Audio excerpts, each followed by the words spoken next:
Hello, how are you this Friday morning? It's here.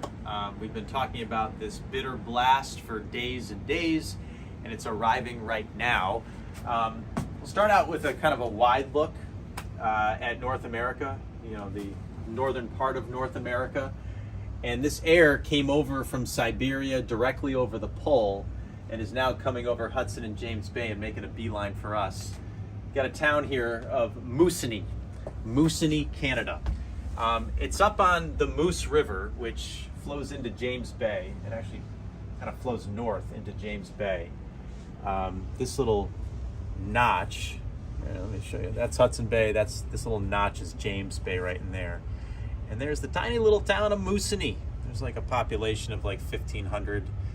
They've got a little airstrip there, and that's where the sensor is. And it typically shows like some of the coldest temperatures in the northern hemisphere, really, during the winter months, obviously. So that's the air, and there will be towns in Maine that are that cold tomorrow morning. Just thermometer temperatures, not wind chill, will all be that cold, wind chill wise, and I'll show you that in a second. Currently, the front is clearing the coast, and we've already set our high for the day. Let me just do a quick check on what that temp was, because it would have been like right after midnight last night. And give me 2 seconds. Let's see. Yeah, the high was 32 just after midnight, and now we're 10. So we're going down and down and down and down. By the end of today, we will be below zero along the coastline and way below zero across the interior. Again, not including wind. That's really tough to do with full sunshine, by the way. Like, that rarely happens, that you see the temp go down all day long even though the sun is out.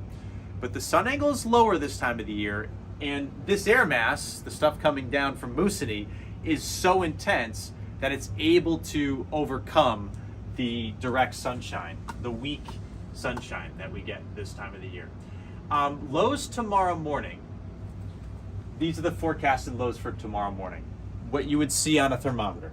14 below Portland, 19 below Bangor, 25 below in Rangeley. These are not records. Yeah, it's really cold. Absolutely. But not records, not even close, actually. In fact, we probably won't set many cold temperature records.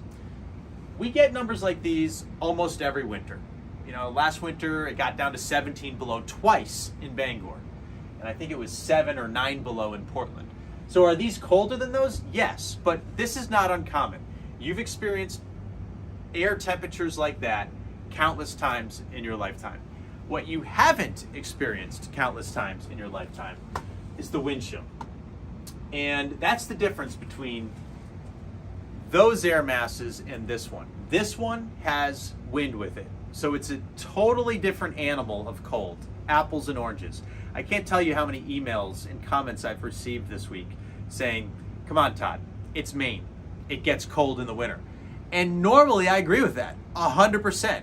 Like, I feel like at times the cold gets overinflated, gets embellished, kind of that crying wolf sort of thing, boy who cried wolf sort of thing. But this time is different, and it's because those temperatures will include wind with them. So the wind chills this afternoon are going to go from around 10 below at noontime. At 6 o'clock, we're going to be 20 degrees at least below zero for wind chill.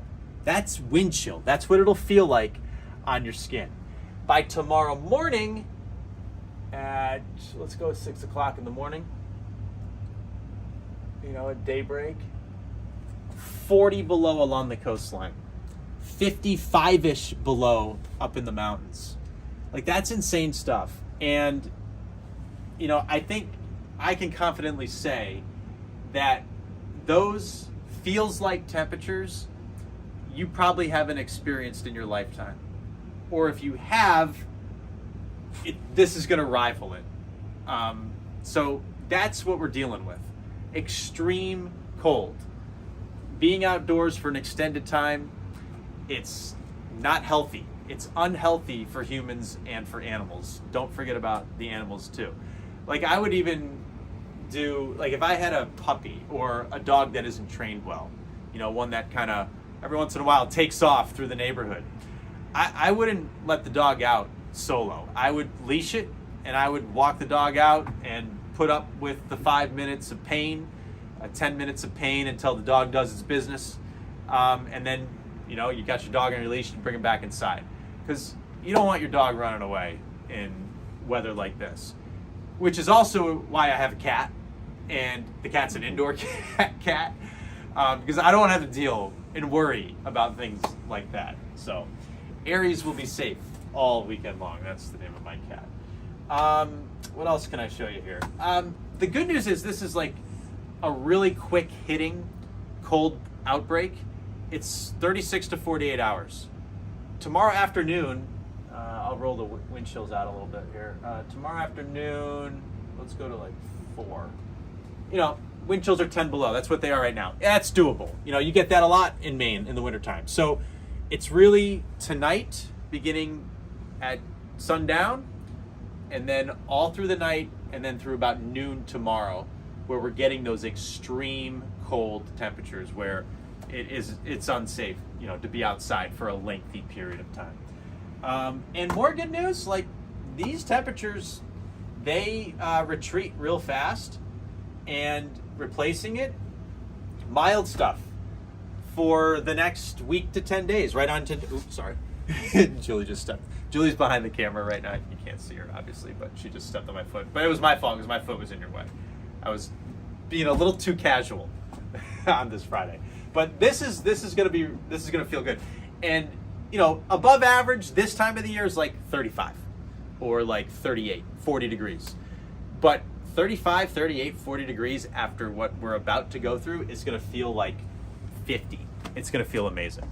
So in short, and just to kind of wrap this up, put a bow on it, you know, use common sense, be smart, check on your neighbors, elderly ones especially.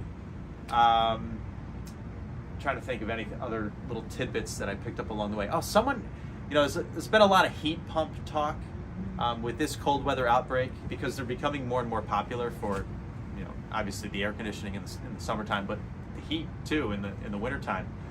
And people are relying on them more and more. For the most part, they're going to hold up okay. They're going to struggle tomorrow morning, obviously. But somebody told me during this stretch, if you have an alternate heating source, like if you still have a boiler down in the basement, it's probably a good idea to run it because there are no heat pumps in the basement. So your basement isn't going to get heated. The rest of your house may be fine and toasty and fine. But your basement isn't getting the heat that a furnace is putting off and the boiler is putting off in standard homes, right? And that's where most of your plumbing is. So it's probably a good idea to run your old boiler to keep your basement a little milder and a little warmer in case, if your house is, you know, drafty and it's prone to you know, your pipes freezing on cold blasts and things like that. That was one little tip, a good tip that I heard along the way. And that also goes for people who, you know, have wood-burning stoves. Yeah, I mean, those wood-burning stoves, they kick off a lot of heat, and it almost too hot, you know? But there's no heat in the basement. So just keep that in mind. If you typically get, you know, pipes to freeze in these outbreaks, your basement may not have heat in it, and you might have to do something there to get the heat going. Other than that, I don't know, I think that's about it. You know, it's like 36 hours of misery, and we'll emerge on the other side, and I'll see you on the other side. That'll be Monday, and it'll be like 40 on Monday, so it'll be great. Have a good weekend. Bye.